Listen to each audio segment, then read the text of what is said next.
Premier Doug Ford is facing mounting anger and opposition in Hamilton tonight. Protesters lined a major street today and rallied to demand that Ford give up his plan to turn farmland into housing developments. Sweeney has the story.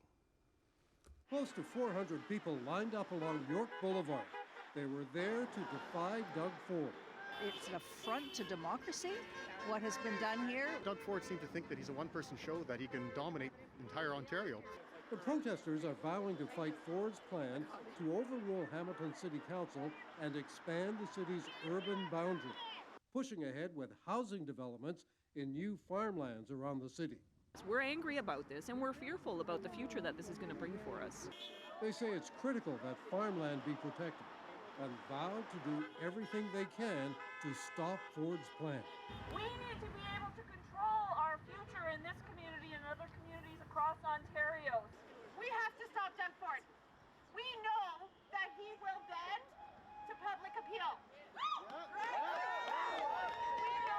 We know that our farmland and our green space are the most vital thing that we have to preserve our world. We will look at every option there is available to resist, to fight these changes, and to not pave over the most precious resource that we have, farmland, to build more McMansions for rich developers.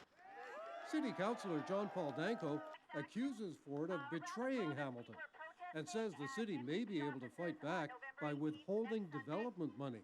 Council has control over our capital budgets for servicing this land, for looking at plans for roads and sewers and infrastructure.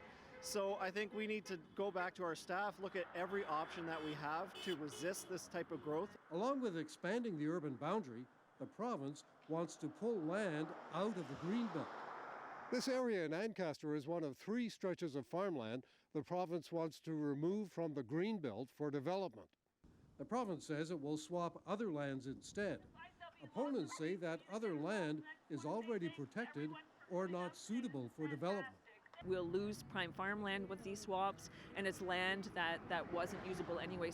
Protesters say they plan to continue these demonstrations against the government's Bill 23 housing legislation.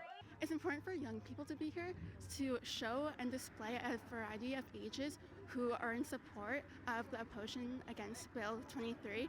And it shows that not only older people care about this, but also younger people.